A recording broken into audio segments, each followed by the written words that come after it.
Hello, everyone, and welcome to the Industry Talks inside the minds of the industry creatives, where we dive into the behind the scenes of the industry and the journeys of those who shape it. Thank you for joining me today. I am your host, Berthe Jolie. But before getting started, please submit to my YouTube channel and other socials in order to not miss any upcoming interviews, and all the information will be in the description below. And without further ado, let me introduce you to the one and only Mr. Edward McMillan. Hi, Edward. Hi, thanks so much for having me. Thank you for being here, and let's go. Roll the title.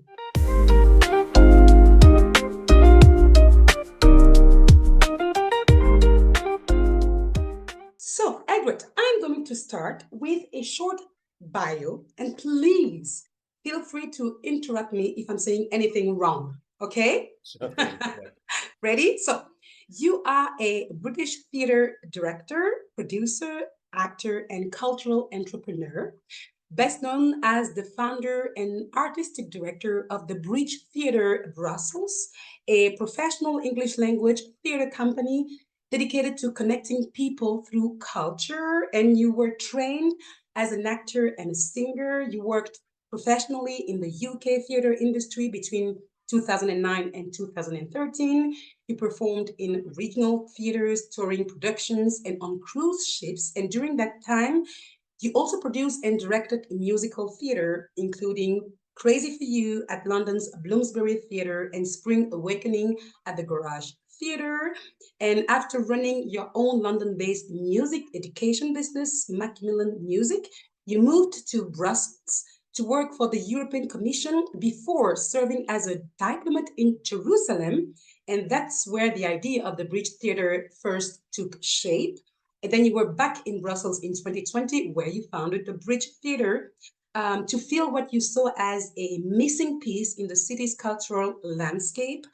And since its launch in 2021, the Bridge has grown into far more than a production company. We're going to go further into that later. And alongside your artistic career, you also advises European institutions, governments, and international organizations on strategic communication and public speaking.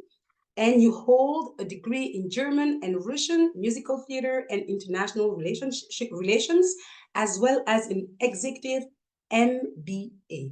Am I right or am I right?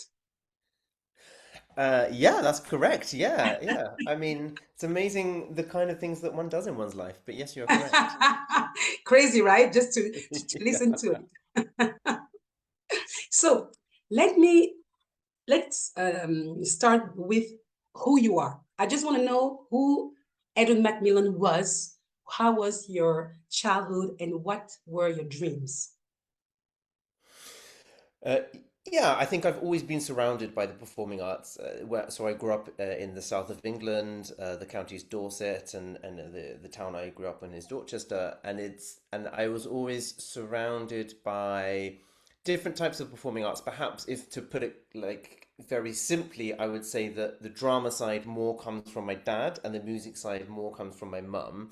Okay. And these two influences obviously have combined into the person I am today.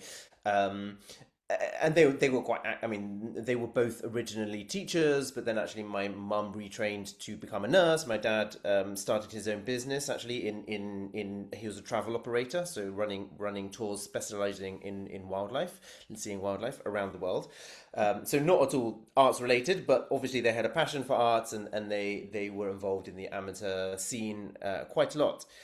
Yeah, and I guess I grew up with doing, alongside school, doing a lot of things outside of the school which were related to the arts, be it performing in plays, playing in bands, singing in choirs, lots of different things. And I always took the opportunity to do as much as I could.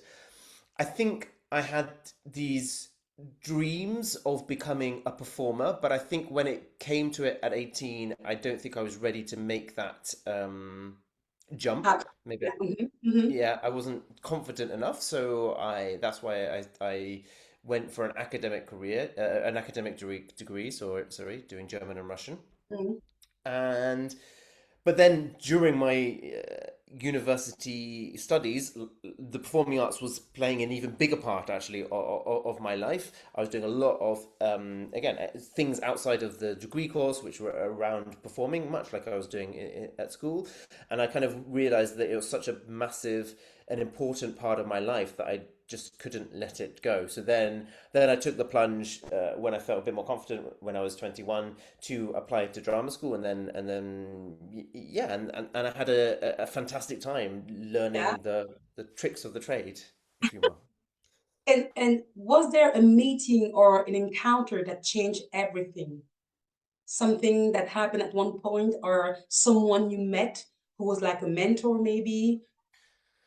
No, I don't. I mean, I think that the year the transition to drama school was quite transformative in itself because you learn, I think there's one thing from as you're well know, there's one thing from being an enthusiastic amateur and like liking doing the things and then just knowing how the profession works. There's slightly different things and knowing the ins and outs of just logistically what are the professional expectations of working in the arts.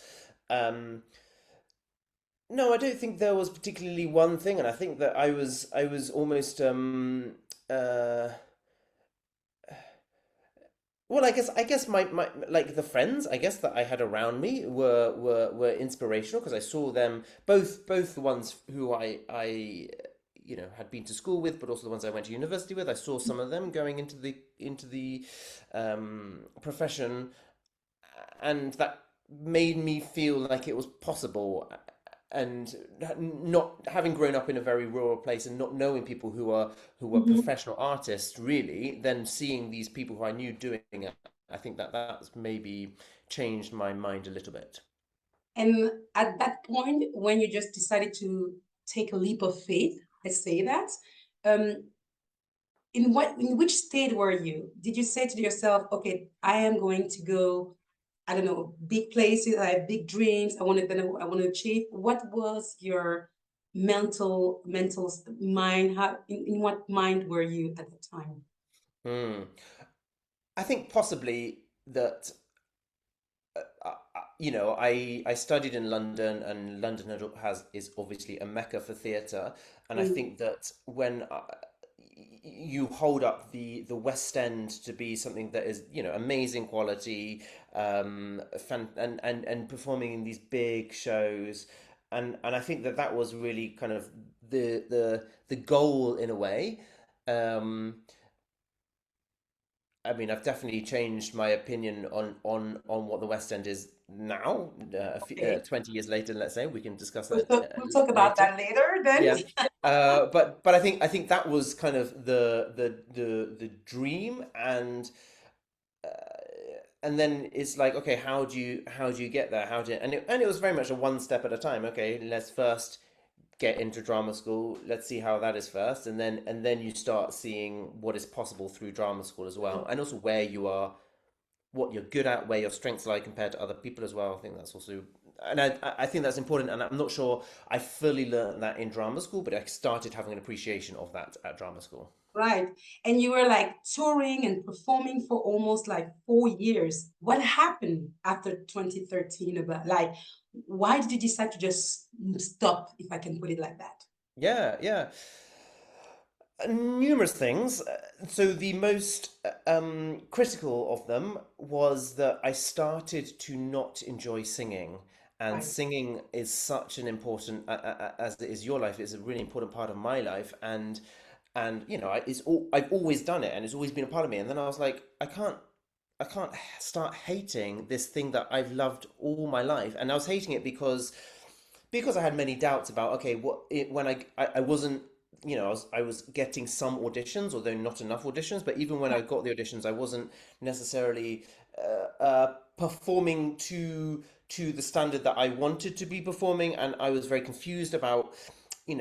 obviously you can sing in different styles and different ways of you have different ways of using your voice, especially in theatre, musical theatre, where you have some shows which are much more kind of on the classical spectrum, or much more poppy. And I think I was just getting a bit, yeah, confused and down. And so that was really the thing that really made me be like, ooh, I need to at least take a break, Right. if not stop completely. But there were other things, like I had been on this tour, a UK tour, with a musical, and I didn't really enjoy that experience. And that also, exactly, you were How like, come? um, Just because as I an think, artist, like yeah, great to go on tour, all the things around it. So, yeah, and I think again, I was young and hungry, and looking for, and always wanting the better thing. And I thought, I maybe thought it was a bit below me as well, the thing that we were performing. But I think more than that is, it's going on. And this was, in the UK, you have these tours where you go like week by week in different places, so you're always moving around. It's quite hard work. um and everyone who goes on tour kind of has this feeling of like it's a real grind, at least in the UK, because you're also going, it's multi-week, mm, it's over several months. um and yeah, and then I kind of, that was the thing that kind of started me thinking, okay, why actually am I not enjoying this? What is it about the thing that I like? And then I also realized that performing isn't just performing. There's also, well, one of my realizations was that there's also a lot of waiting. You're waiting for the job, you're waiting for the audition, you're then waiting side stage, you're waiting in rehearsals. There's a lot of waiting. Like, you're just doing nothing for quite a lot of the time. And tell then I me was like, about exactly. And I was like, maybe I want to do more than, I mean, like, it's good you can occupy yourself, but actually, like, I wanted to do more. I wanted to it. see the world. I wanted to yeah, do other things with my brain a little bit. So all of this kind of came to a head. And I took myself in 2013. I took myself away. I had a string of unsuccessful auditions, I guess, and then I decided to take myself away for a year. Mhm, So I lived in different places, and then during that time, I decided to apply for this other masters. So I kind of retrained essentially, mhm. um, and that's what led me to study international relations.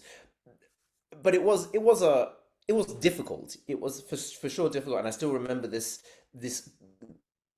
There's a couple of key moments that I really really remember. One was in the UK, when you're doing lots of singing auditions, you have what's called an audition file, where you have all your pieces of music, and you take them to the pianist when you go to the audition. You're like, okay, what should we sing?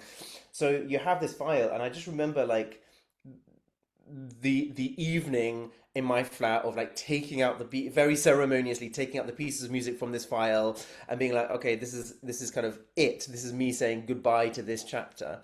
Yeah. And it's still very much in my mind, that one. And then the other one was then actually signing up to this master's course, this international relations, because that was also a moment of, okay, I'm really doing this. I'm really now changing and getting out Mhm. of the theater world, maybe forever. And that was a very much like, okay, right, new start kind of thing, which was exciting, but also, Right. yeah. But I also have a feeling that it's an ongoing process because you have the degrees in German and in languages and musical theater, and then go to international. It kind of makes sense. It's not like you're doing something completely different. Was it on purpose? Did you think about it, or it was just like a need to do something like a new start, as you said? I mean, international relations, because I enjoy thinking internationally, I guess, and like, I enjoy learning about the world. Um, so that was a conscious choice, but the fact that I went from the German and Russian degree was very random. Ultimately, like Okay. in the UK, you choose your degree basically when you're 17. You kind of choose the course that you want to go on, and I just did languages because I wanted this international kind of side of things. And I love languages. I love learning languages, but also in the UK, a language degree is much more kind of literature focused, Okay. which actually isn't my forte in any respect. I think now, in hindsight, it definitely helps me because I'm able Yeah. to analyze in my role now. I'm able to analyze scripts, Mhm. I have this very specific way of yeah looking at scripts because I have a literature degree behind me, Right. um, and so now I find it very helpful. But I didn't necessarily enjoy doing that degree. It was kind of a more it's kind of international, learning about different places. Sure, let's do this. Yeah, So why not? It was not an option. And so, was it at that time that you decided also to produce things because it was something different? As you said, you were not enjoying stage anymore. You were not enjoying singing anymore. Like the transition to producing, directing came from that moment or a bit later? later, so then. We're talking. I finished that master's degree in 2015, and then obviously 2016 we had the Brexit referendum. Right. I was already living here in Brussels at that time, and it was quite a momentous thing for Brits in the UK, but especially for Brits in Brussels. I wasn't at that time working for the EU. I was working for an NGO outside of the EU, but still Mm. very much it affected my thinking. Um, How? how? Um, well, because I guess What I changed? had, What what sorry. what changed? What changed at that moment? Yeah, I mean, I guess because I had moved, so even coming to Brussels was a bit random, I have to say. Okay. As everyone says, you don't choose Brussels, Brussels chooses you. And that was very much the case for me.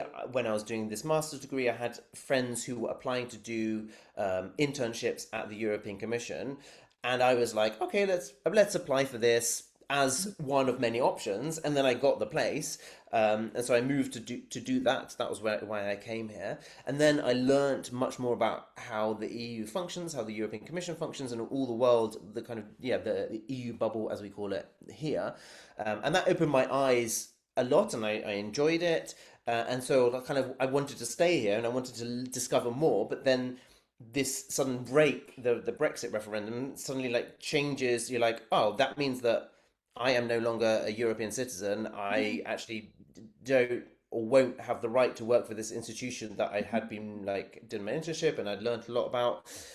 Okay, what do I do? But then actually I did end up because if you take your cast your mind back, there was like several attempts to actually leave and they kept postponing the kind of the actual Brexit. Yeah. So anyway, in this time between in those 5 years, I managed to actually get a job. This was when I went to Jerusalem to be an EU diplomat, um, which was fantastic. But still, there were many questions. Like we didn't know how long my contract was gonna. Mhm. Well, they gave me an 18-month contract, which was a bit bizarre, just because I was British. Yeah. And we didn't know whether they would extend it. There was in any case no promotion prospects for me. So there's a lot of uncertainty around this, and that started me thinking. Actually, okay, what next? Where am I going next? And there were two and so there was and then there were two kind of thoughts happening in my mind simultaneously. The one was like, okay, maybe I could transition to the UN or something else, like or other government, the UK government or something. But then, this was also at the time of Trump won. There was like lots and lots of far right politicians coming to power. I was like, I'm not sure whether I want to work for if this is the way the Mhm. world is going. Maybe I want to not work within the system, but work Right. outside of the system to help the system and do something that will improve society and make people yes connect. And here we're getting to the bridge a little bit. Help people to connect, help us to get over our social media bubbles, help in this polarized world, to help people to just come together a little bit. So that was kind of one thought, and then the other thought was I miss theatre.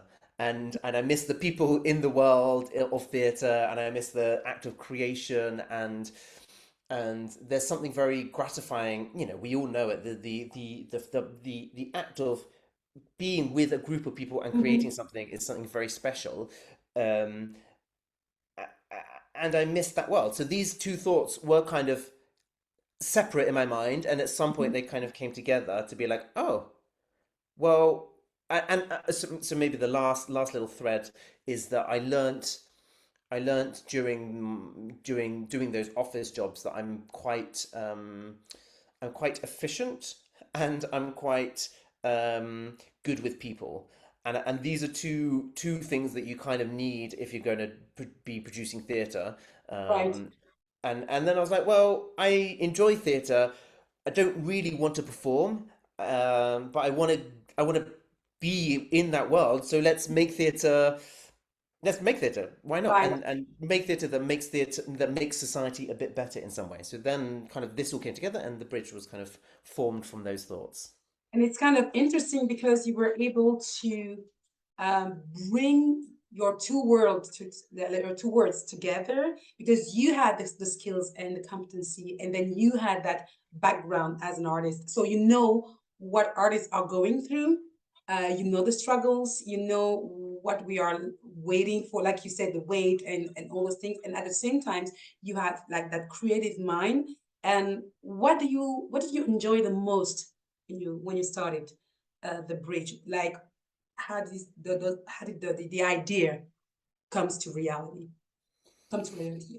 hmm Um, yeah, I mean, just back on your point, I really do feel it's like it feels almost a logical kind of culmination of my different Right. experiences actually now, Yes. and I do really draw on my different experiences to in my work. Um, I Yeah, and mean, that's what I was saying at the beginning. Like it does make sense. Everything you have done in the past, at the end, it all come together. So it's beautiful. yeah, no, no, thank you. Yeah, yeah, but no, it wasn't planned ever like this. No, Um, I think so. So, how did I go about it, and what is or was enjoyable? I think actually the first thing I did was basically the market research, but that was, I mean, that was in a very very broad sense of the word.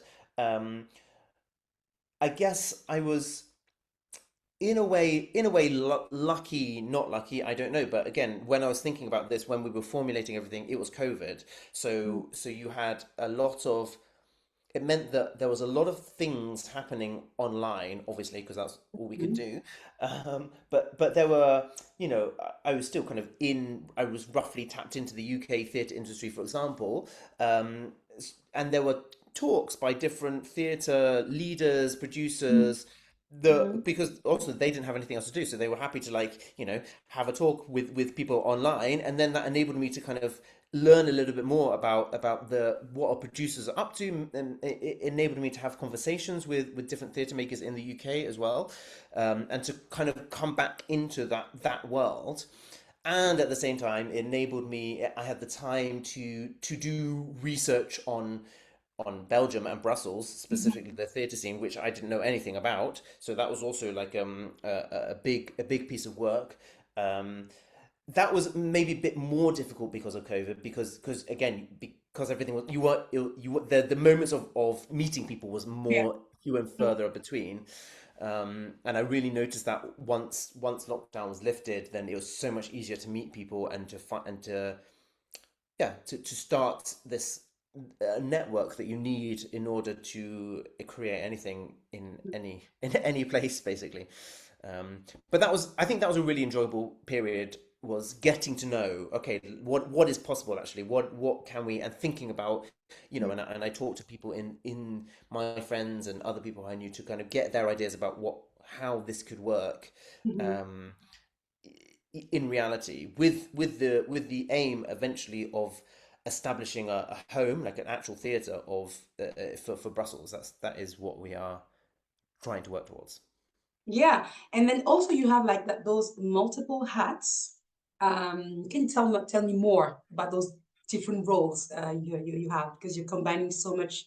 There's so much going on. I have the feeling like because the Bridge Theater is not only theater, it's educational, it's community, it's workshops, it's corporate training as well. So can you tell me about all those different sections? If I missed Yeah, yeah, absolutely. I mean, it's so it was always conceived as we wanted to use theatre to connect people, to, as I said, to bring people fight together. against, yeah, bring people together, fight against polarization.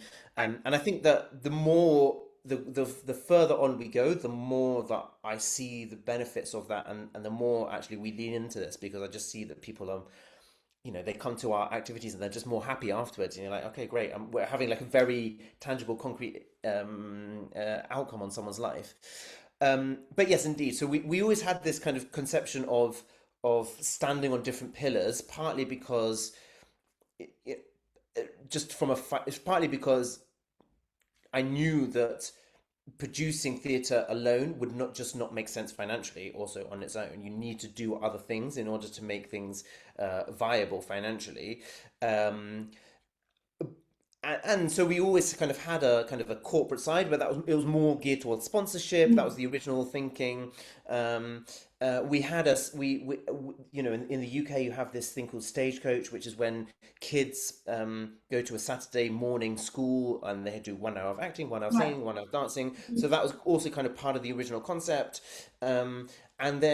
And we also, yeah, I mean, I'm a big believer in education, so that we're always going to kind of have this school element. Can we go into schools and help kids through that side of things as well?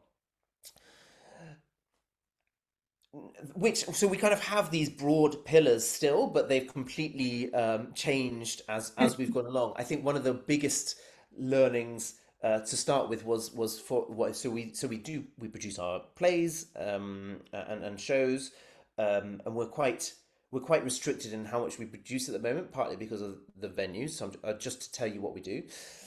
Then we do lots of workshops, and most of our workshops, classes, courses are for adults. And I realized quite early on that actually it's adults who are lacking this creative output in their life, much more than kids. For kids, there's a lot of kind of opportunities for this, and especially the kids who are speaking English in Brussels, they're usually actually quite busy and doing a lot of different activities outside of school and as well as inside of school. But the adults, I, I could see quite early on the kind of the joy that people were getting from what we were doing. So it's grown over time, and now we just have one or two different kind of weekly things happening to begin with, and now we're going into the next season with about 22 different activities weekly. So it's quite a big change. Mhm. But because we see that, and yes, we do stuff for kids as well, but we see particularly the adults. I see that they there's more um, reward in it for them. I think kids sometimes they take these things for granted, whereas Yeah, adults, probably. they're revisiting their past passions. They're doing something that's not sat in front of a computer, sat down all day. They're interacting with people in a slightly different way than if they were just going to a bar or having dinner with them. So that's been a real joy to discover that side of things, I think. And then, as you rightly said, yes, we have a corporate side of things, and that has completely uh, grown and changed as we've gone on. Um, and I'm happy with that. I really, the more that we go on, the more I really believe that the arts has a very, um, people working in the arts, we have something that is of value to give. I mean, we know that, but quite a lot, often people working in the arts, they don't know how to monetize that, Right. to put it yeah, crudely. And I think Mm. that there are plenty of people working in normal jobs, 9 to 5 desk Mhm. jobs, who could really benefit with some of the skills that actually as artists we kind of take for granted and are so natural to us sometimes: communication skills, listening skills, public speaking skills, etc. Um, and so, yes, we're very happy to use the skills of our actors to help people in the workplace skills, essentially. Be that through public speaking skills or our immersive role play training, so where you have actors kind of interacting with the participants on a specific behavioral competence. And that obviously at first the primary goal of that was to generate revenue so that we can produce plays. But I Right. also do genuinely see a social benefit for this. You see this tangible improving people's lives right there after just 3 or 4 hours with them. You can see that they come out more Mm. confident, more alive, more playful Yeah. even, and Right. that's really nice to see. Yeah, I've got so many questions coming to my mind right now. So Sorry. So the first thing first, cultural differences. Because you mentioned that for kids who usually speak like native kids speaking English, it's like natural that they have so many activities. Can you see the difference with Belgian people, like Belgian kids? Because I guess you have kids who maybe speak English, but it's not their native language. Which differences can you see between Belgium and yeah, and England actually, and what's the benefit of bringing some English culture in Belgium and the other way around? Yes, there's a lot to unpack in your Yes, question. that's what I said. I was trying to put everything in one question, but it's not working. So yes, That's try. perfect. It's perfect. So I think that what I mean by the kids who come to our kind of activities, speaking English and doing a lot of different things, that's also just a socio-economic thing, as in usually the people who are speaking English here are of a middle class or higher. They have parents who have the means and the capacity to be able to afford different activities for them and the time as well. Um, so there is definitely a kind of a yes a economic component to languages that are spoken here in Brussels, as we know. Um, from what but I think just to kind of reframe a little bit your question, so indeed when I or to expand your question, when I started, the concept was very much based around um, these things which are English theatres which exist around Europe. The so I spent my first experience living abroad in Frankfurt, and in Frankfurt you have a very well established English theatre. It's extremely successful. I think they have I think it's like 70,000 visitors annually, both German and international. And their model, the way they operate is they hire people from the UK and bring them over and host them for whatever period of time the show is on for. And that's the same with some of the other English theatres in Europe. So Austria, Vienna, there's one. It operates on the same model. Hamburg, it operates on the same model. Um, but these institutions were set up in the 60s or 70s. And I think that, and I guess they've just been running like this because that's just how they run. And so my kind of thinking originally was, oh, this is what we're going to do. We're going to get people from maybe from the UK, blah, blah, blah. But the more I thought about it, and the more you go along, I mean, the place of English in Europe is very different today than it was in the 1970s, right? And there are so many more people who speak English. It is the lingua franca of our continent. And I think that's very exciting from a theatrical point of view. So, yes, while most of our productions have brought people over from the UK, that's not always going to be the case. And in fact, for example, the next show that we're going to do, we've got an actor from Denmark, we've got an actor from Germany, and an actor from the UK as well. So multinational cast. And I think that that's something very exciting that you can do in English, which you can't do in many other languages. You can get people from different places Right. and come together and work on one thing. And that goes for both the people who are working on it, as well as our audiences and the people who we're interacting with. We have a very, very international audience base. I mean, majority European, I would say, but also we have, some like there's quite a big Indian minority, for example, living in Brussels, so they will also come to our shows, um, and and that also is exciting because it means that the audiences come, everyone comes obviously with our own um, cultural references, our own knowledge points, and so then choosing material that could be accessible to everyone is an interesting challenge that I find from an artistic point of view. Um, yes, so all that to say is even though I am English, we're not necessarily doing English theatre, although there is a certain amount, there is a certain component of that because it was also the theatre that I like.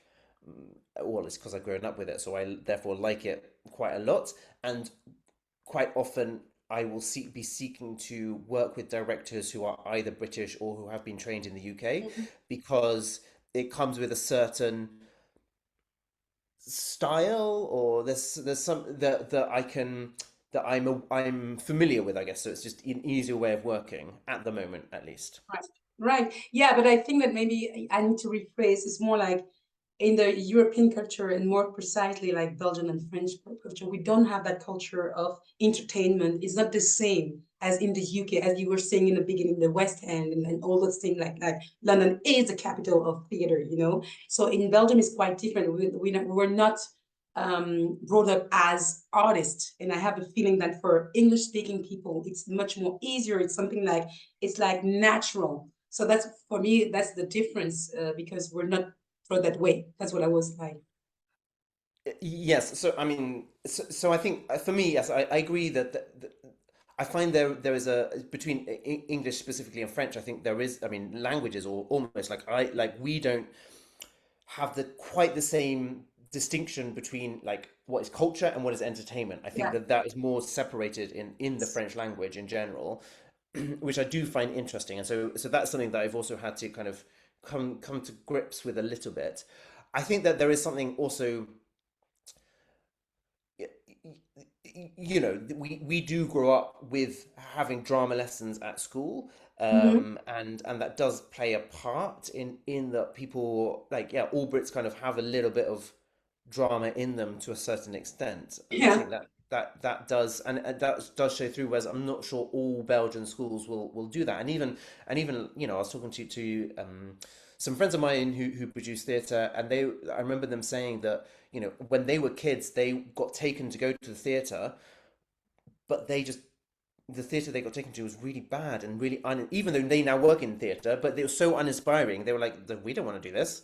Whereas, yeah, and I mean, maybe you've had that similar experience judging from your You face. know, like once or twice a year, and that's it. It was not Yeah, like something on a regular basis. I mean, so yeah. that's the reason why I'm talking about culture. As you said, there is a difference between entertainment and culture, but also the culture is not like this, like, music and drama and theater and all those stuff.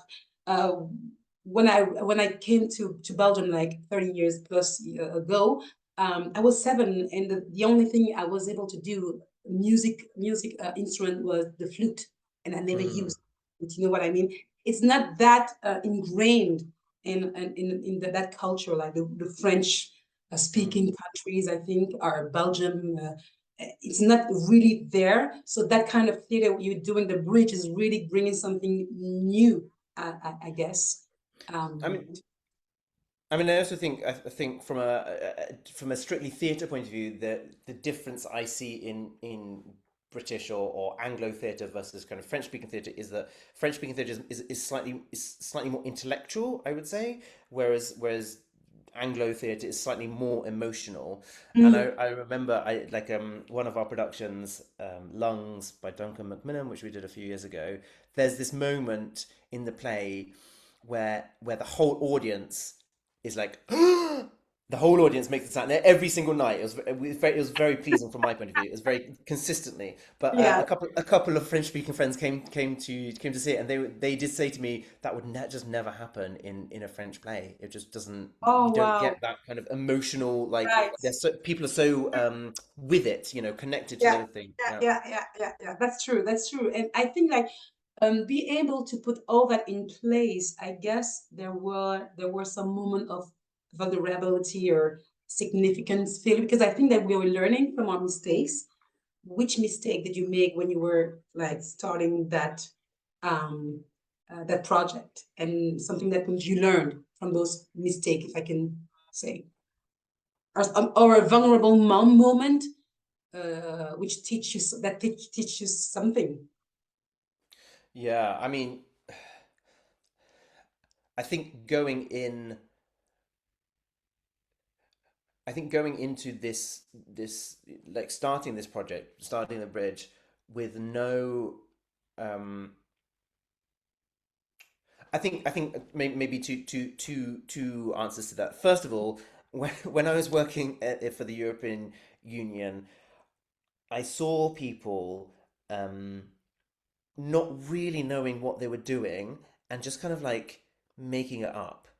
Mm, I mean, obviously they were kind of making it up within some kind of framework, but they were just like, "Oh yeah, let's just try doing this." And you're like, "This is government," and we always have this idea that people work in government, they know what they're doing, they're following the rules, right, right. especially at the EU level. But they were just like, this is... uh, and I really learned from this. I was like, well, if they're doing this, if they're just making it up, then I can just make Exactly. it up. Fake it until you make it. You're right. Exactly, fake it till you make it. So, but like, it's very liberating when you're just like, I just don't know. I'm just Mhm. gonna try this and see what happens. So I definitely went in with that kind of mindset. I think that there are, it's what I learned very quickly though is how difficult it is as an outsider to do things on the inside, especially just not knowing useful people here. Like the Mhm. people I knew here were working for the European Commission, which was useful when I was there, but like it's not useful when you're like, okay, well, how, I don't know, what are the rules for managing a non-profit in Belgium, for Exactly. example? I mean, all these like Right. things that you need to know. Mhm. Mhm. Um, so there was a lot of like meeting people, learning, and a lot of my time is spent on kind of non-theater related matters, I guess. Yes. Mhm. It's everything around it in order to make sure that we can do things. Um, yeah, Was and there a painful moment? Some at one point, maybe you said, "I'm done because it's too difficult." Like administration, because we are in Belgium, obviously, and everything related to administration is quite difficult. You're in Brussels, so was there a moment where you said, "This is too difficult. I'm not going to make it," or I I think the one moment that did become too difficult was maybe 1 year, 2 year after we started. And no, just yeah, like a year after we started, basically. But because the aim is to establish a home, like a physical place, so we actually found a place, and we were very much looking into it, as in we were in advanced negotiations with the owner of the place. We were making plans about how to convert the place into a kind of into our, to suit our needs. We had already, I was lining up the artistic programming. We'd got quite far in everything, and it was like, and everything had been fine. And then it was like 2 weeks before we were meant to kind of move in, and the landlord just kind of went quiet and dead. And then he was just like, we have to stop everything, I'm afraid. and wow, and it was a very it was a big moment, because it was so much stress and like organization logistics just to kind of get to where we'd booked people in to do work and to Mhm. do things, and then suddenly to be like, oh, actually it's not happening, we hadn't signed anything. That was maybe Exactly. our mistake. Good lesson, always sign a contract. um Listen, but people, always sign a contract. exactly, it's really important, it is, it Really. protects you. And so yeah, that was definitely a moment, just because we had built up so much for it, and then Yeah. this sudden news, and it was like, now what? Like, And yeah. where did you find the strength to keep going? What at that moment precisely? What happened in your head, and how were you able to say, okay, we're going to make it? It took a while. It took a good few weeks, or a couple of months. I mean, we were talking like June, 2022. Um, I think that we had. So the non-profit is also officially, it's me and a lady called Eva Kamarash, who I met very early on in the process, and she's been with us all the time. She knows the organization in and out, but she was quite, I would say, pivotal in enabling me to get over Yes. this dip, let's Right. say, and Mhm. to kind of keep pushing forward. There are always going to be setbacks, but you just have to, if you keep going, there will be another opportunity, another way. So yeah, I think that it was the people around me that really helped me to pick myself up again. Yeah, and I guess it is an achievement to have the Bridge Theater, the theater. But is there another achievement you're particularly proud of? in life or in the past in few. life, in life, because I guess the bridge theater is something huge already, and it happened, and now it is not there, but like in your life, like in general.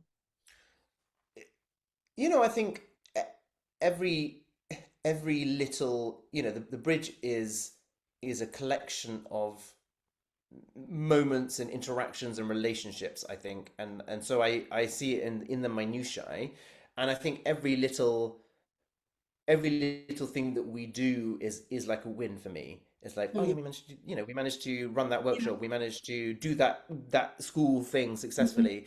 So I think Mhm. I think for me that's kind of my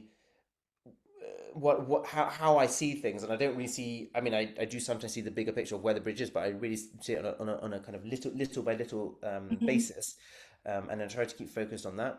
I think the other thing I guess I am most proud of was actually getting that job in when I was the EU diplomat in Jerusalem. I thought that was for Yeah, me it was a dream job, and it was a fantastic experience, and it was like.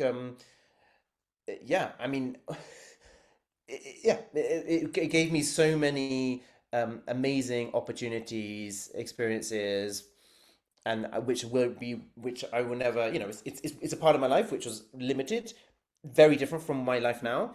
But I mhm. don't, I love, yeah, I love it. I mean, I'm so happy that's part of my life. So yeah. Yeah. Let's talk a bit about that. Jerusalem, diplomat. How did it happen? Actually. I mean, it was in this period of being, yeah. I mean, it was in this period of being working for the EU or wanting to work for the EU, and I was just very fortunate, I think, to interview for the job and get the job. I mean, that was Mhm. simply how it happened. Um, I was working for the EU at the time in a different department, and then I managed to get this. Um, and yeah, I mean, it was as I said, it was a fantastic opportunity and a really. But I think if I learned something from it, it's also, and this goes again directly back into the bridge, is that I felt very disconnected from the place. I really felt like a diplomat, like as in you're living there, but you're not really There. Yeah. there. Mhm. Um, and and so I really, and that then got me thinking of like what, like, you want to be connected to the place that you're living in, otherwise there's just no point. And I think that, and a lot of the people who are working for the EU institutions here, they're sometimes a bit disconnected from Yeah. Brussels. and Mhm. and I think that, and there's numerous movements or numerous people in the kind of international community who are trying to forge these links a bit better. um, and we kind of play our part in that a little bit to try and connect people a little bit more to the city that they're living in. Yeah. Yeah. Great. Um, how do you handle periods of pressure, Oh, doubt?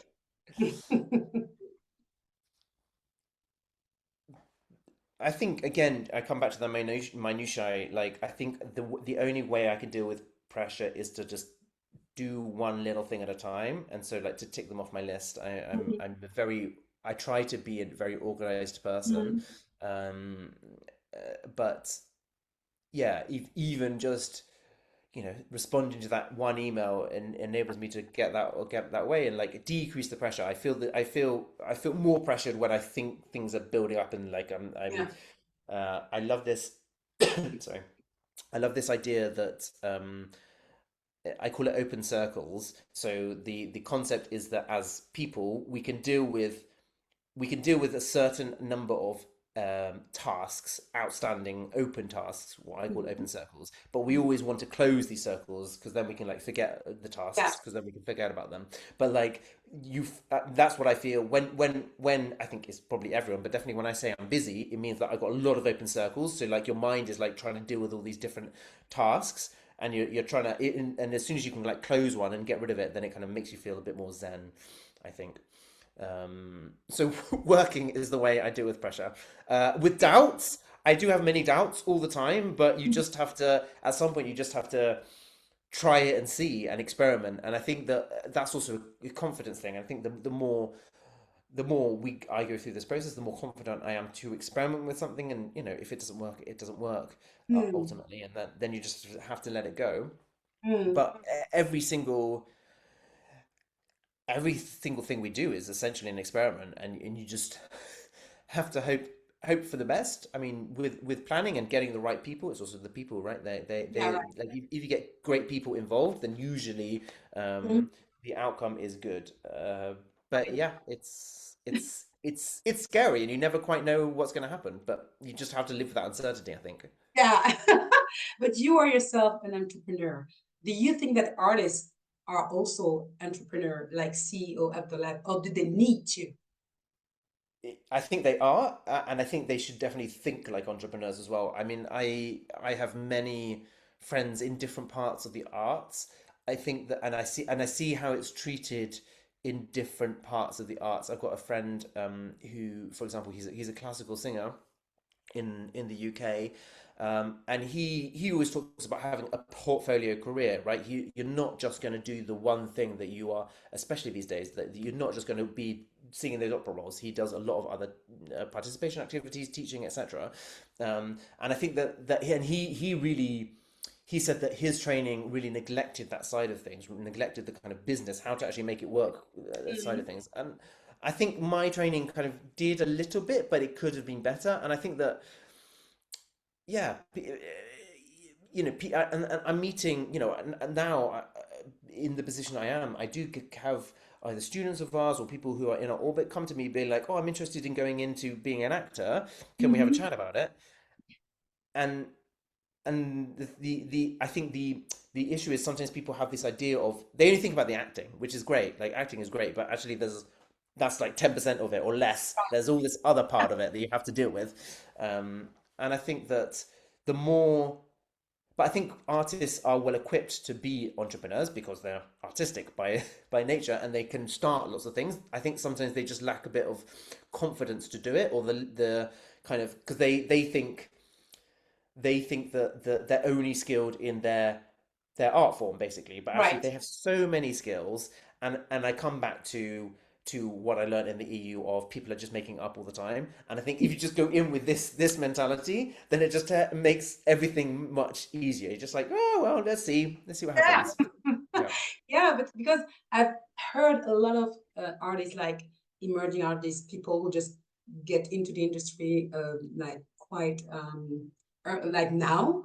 Hmm. And when you're talking about business side of the acting, they have like big open eye because like I am not a business, I'm a person, whatever. And I'm trying to tell them that this is as important as your art actually. And it's difficult to get them to understand that because they have the feeling that, but I'm not a product. And I'm Hmm. telling them, you're the CEO of your life, of your career, whatever, but still you are because you have to sell something. You have to, it's not nice to say that you sell yourself, all the time. You have to, yeah, it's the marketing side. And it's Yeah. kind of difficult to get them understand that. I think Yeah. maybe the younger generation, but from my generation, a lot of people are still struggling with that. So how Yeah. can we get them to understand that it's not because they are also handling the business that it doesn't mean that they are artists. It's just the game. You have to understand the game and know the rules and be able to navigate through all this. I agree with you 100%. I think what is interesting, I mean, on cultural differences, obviously here we also have like artist status and things which in the UK Right. you don't, and I think it has positive and negative effects. I think there is something very much to be said that it does create room for artistic practice, but perhaps it also means that artists are less willing to be entrepreneurial from that point of view, or less willing to even push themselves out there. I think, you know, we will engage for a production. We will engage, a set designer, obviously a lighting designer, sound designer, and I would love to have a bigger pool of people in Belgium who we can call on for these kind of things. Right. Actually, they're very difficult to find because it's all network based essentially. So it's who you Yes. know. But like in the UK, everyone has a website, so you can just find them online. Here, there's not necessarily a web presence for these people. And then you're like, well, who are you? Or like, how do I get in contact with you? Or yeah, what have you done? All these Mhm. things play a part. Yeah. Yeah, it's crazy. Yeah, again, I think it's about like the mindset and the mentality and the culture. It's like as you said, I think we are like comfortable in what we are here, in what we have here, and because we have that amazing, even though it's not perfect, but we have that opportunity to have that artistic status, so it helps a lot. And but I just think that we need to be more, um, yeah, engaged in ourselves as, yeah, as CEOs of our, But if I can make a massive gross generalization on Belgium as a whole, I think it's not just artists actually, and I see this because also we're quite tapped into the right? entrepreneur community here, and people in that community are also saying the same thing actually. Like Belgians, we need to be more entrepreneurial, and and get out there, and I think that people are more and more, and there is like ecosystems, you know. Mm-hmm. Especially Ghent and also here in Brussels, more and more entrepreneur kind of outside of the arts. I mean, Yeah. Mm-hmm. um, but and I feel that if I can really go Yeah. into a very psychological thing, for me it's Belgians, again, gross generalization, but Belgians are just not used to selling themselves, I think, and it's part of this kind of small country mindset. You're between the big neighbors as well, France, Netherlands, Germany, Mm-hmm. and and there's this kind of almost Belgians don't feel they're good enough to push Mm-hmm. themselves out there. Sometimes I feel that's how I see it. As an outsider. I see that, Mm-hmm. and Even though they have the best things here, like health system, like, engineering and the, yeah, hospital, and I don't get that. I still don't get it because I've been here for like 30 plus years, and I'm still struggling with that. Like, people, you have everything you need, and I don't see that in your attitude, in your, it's weird. It's still weird for me. I'm still like yeah. struggling with that, right? So yeah. But which values guides you in your life daily? Hmm. I think the older I get, it is you realize how important people are.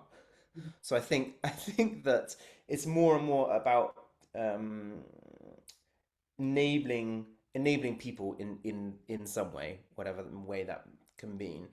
But I also, I'm uh, both of my parents trained in biology. I'm very like sustainability minded, and I think that theatre has a role to play there actually. So I'm also very conscious of what, yes, people are important, but also the planet is also important, and how can we marry those two things actually, and how can we be better, how can we make a more sustainable future for everyone? I guess that's kind of the values that I would say guide me the most in what I do. Um, yeah, maybe that's a bit too vague. No, no, no. Too I think big. no, no, no. I think those are like your core value. Like, yeah, it applies to you, right? So, Mm.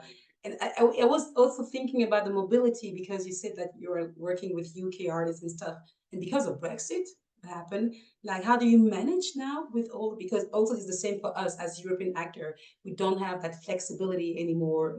We still need the visa things and stuff like that. How do you manage, and what is your point of view on that? I seen it like British artists are desperate to come to Europe, as they say. Right. They're desperate to come to the continent and do things, and a lot of people, and that's something that I haven't really like. I didn't grasp, or I didn't think that that would be a thing actually. But like Mm, that's part of the reason why they come to work with us is because they get this opportunity to live in Brussels for some time and discover right. the city, which they really enjoy. Um, we so very early on I did ask Belgium, like, do we need a visa, and Yeah. they basically, at least Belgium treats them like they're doing business trips. So basically they come in on a Schengen visa.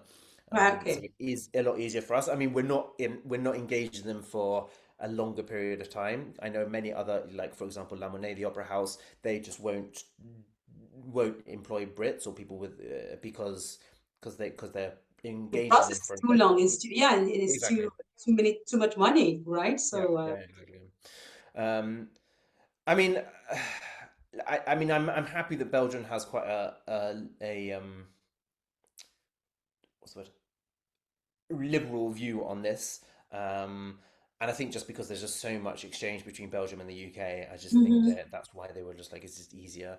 Um, let's see how we go in the future. I am hoping that things will open up more, and allow people to both on both directions Right.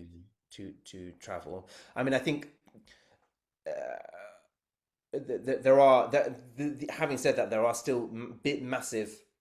Well, there are, because of tax shelter, there are very big financial incentives for us to also engage um, EEA European artists, particularly Belgian artists, but anyone, and UK people do not fall out of the scope of the tax shelter. So that's also a thing that we kind of have to bear in mind a little bit when we're engaging these people. Um, and also the fact that, again, as I said, for me it's actually very interesting to have people have this melting pot, people from different places. I think I really noticed that in the especially in our workshops, actually, because our teachers really do come from lots of different places, which is really nice. And all all come at this with their own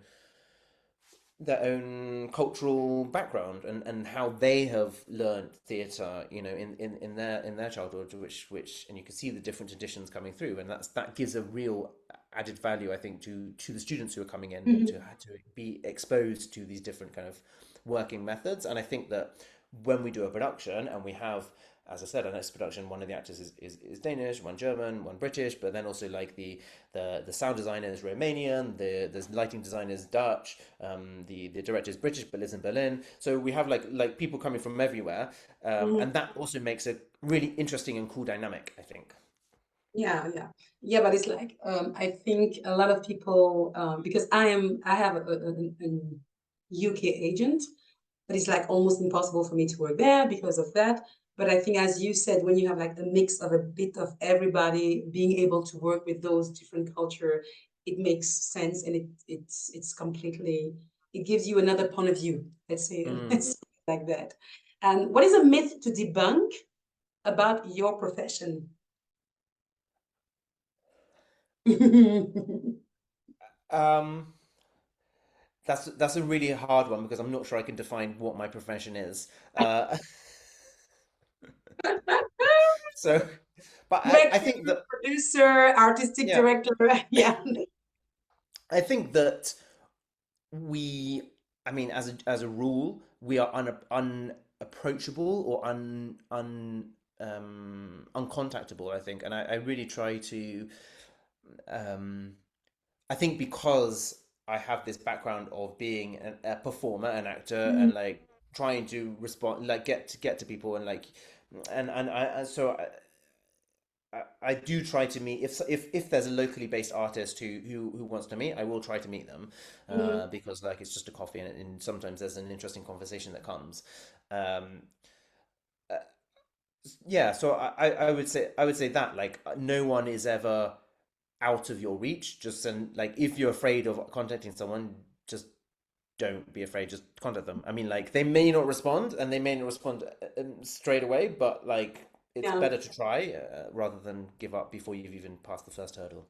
Yeah, but I think like cold emailing is hard because most of the time you don't receive any answer and you have the feeling that you're wasting your time, because that's what I'm doing like most of the time, like sending mails to casting directors and or even contacting a director and stuff like that. It is really hard. So, and networking also is not easy, not for everybody, as I guess. So, what is one of your advice for people how to network without feeling pressured or afraid of, or because I for mean, it's most artists, it's really difficult for them to just the word networking is like, yeah, but it's not just for artists. It's everyone. Everyone, yeah, like, I hate the word. It's like, oh my God. We actually run a training on effective networking, and how to kind of get over those nerves a little bit. It's funny. I do find it funny though, that actors find it difficult, because the perception is actors are outgoing, they can do anything, and actually I think that is maybe the advice is act your way through it. Like, just put on a persona. Don't think it's you. Think you're someone else, and just go for it. And then it kind of makes it a bit easier. but for me, like this is a myth to debunk about artists. Is like everyone is think that they are all outgoing and like, but we are a persona all the time. We are a character, and for a lot of people, they hiding behind. the character. Totally. So Yeah. yeah. So what is your advice to network like efficiently without feeling afraid?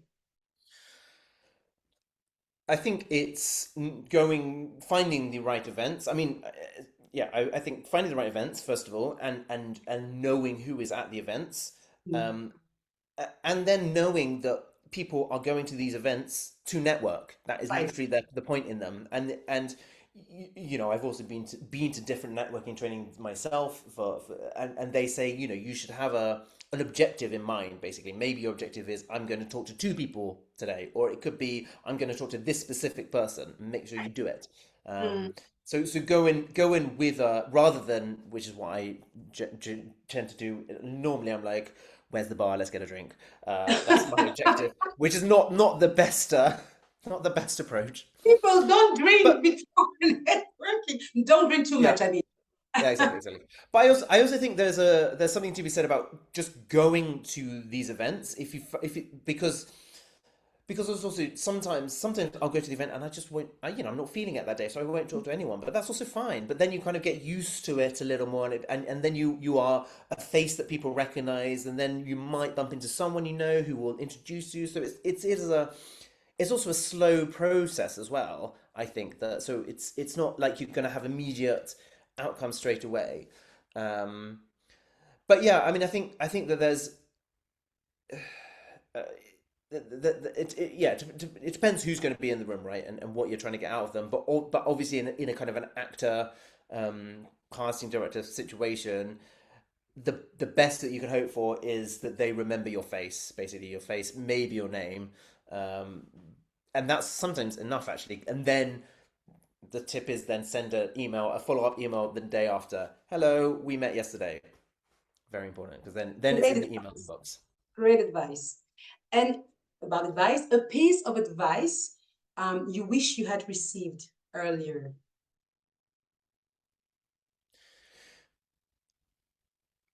I think it's along those lines actually. I think it's persistence is often the thing that wins.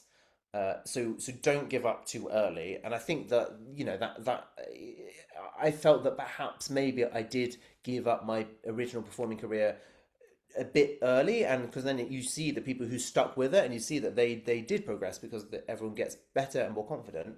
But it's the same with like, if you really want to work with this person, they may, you just don't give up. You may be able to do it at some point. So yeah, you just having that thick skin and just keeping going, I think is something that, and I do try to implement that now also in what we do. It's just like, okay, you have a setback, but you just have to think about the other positives, or you have to somehow go through it. And I think, but you know, it's easier said than done as well. It's something that you can understand intellectually, but then actually when you're going through these, it takes a lot. It takes a lot out of you. Um, Right. so that's perhaps one thing, and then the other thing is also don't take things too personally as well.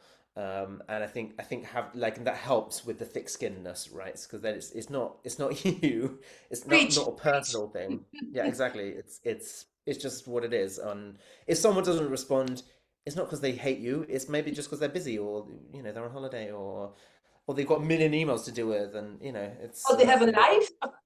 yeah, or they have a life. Exactly, exactly. Yeah, yeah. Yeah, I think sometimes um I think sometimes we tend to, doesn't matter the profession, we tend to take everything personally, and then it affects us, and it doesn't need to be that way. Just do your thing. Once it's done, thank you, move forward. But it's, as you said, easier said than done. But great advice, actually. Okay, before our little game, a facet or talent people don't know about you. Tell Great. me everything, Edward. What my secret talent is that I am very good at playing the spoons. So I wasn't expecting that, but it's great.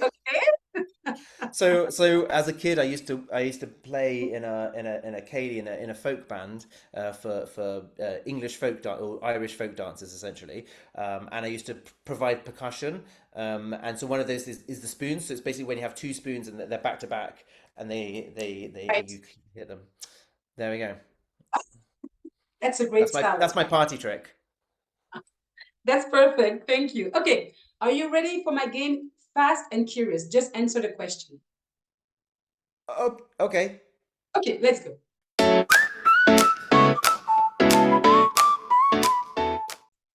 Tea or coffee? Tea. I'm Morning or British. yes. My question is silly. I'm sorry. Morning or evening? Morning, which is also why I kind of actually stopped with theatre because obviously theatre's mostly in the evening. And I was like, Okay. actually, I prefer the mornings. Three words that describe you. Uh, um, Mhm. mm, Not easy. mm.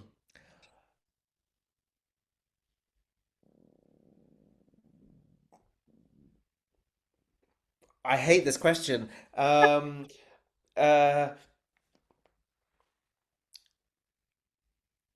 British, blonde, and badass. I don't know. Voila, that's perfect. Perfect. A place that brings you back to yourself. Uh, Dorset, which is where I grew up. All right.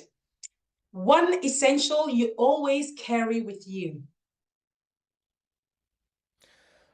Well, I don't want to say keys, wallet, phone because that's boring. I think maybe a pencil. Okay. Your current cultural recommendation. It can be a book, film, show, music, whatever.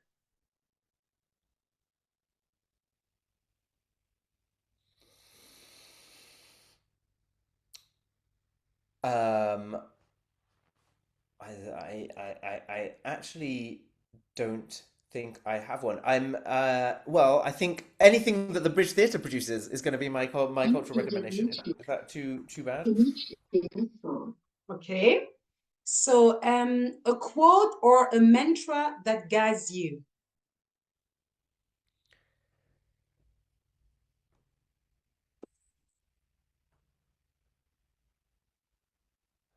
I quite like I don't have it in my head, but basically live each day as your last. That's perfect. You made it. Thank you. Yes. Okay. Who would you want me to interview next and why? Oh, fantastic question. Um, I think it would be interesting to talk with, um, well, I mean, like, gosh, so many choices. Um, I think someone who is very influential here in Brussels, and it was one of the co-mandate holders of Brussels 2030. That's Fatima Zibou. She's an amazing person. So I would, yeah, recommend her. Great, Fatima Zibo. It is. I think I met her a couple years ago. So She's great lovely, really recommendation. lovely. Thank you so much. Thank you. That was amazing, Edward. Thank you for your time. Thank you. Thanks. Wow, what a roller coaster. Emotional roller coaster. But it's a good one, I hope. Yes, absolutely. Yeah, it was a pleasure, really pleasure talking to you. Thank you so much. And thank you for all of you who watched this episode. And if you like it, please review it on Spotify with 5 stars, please. And and I'll see you soon. Thank you again. Take care. Bye bye. Bye.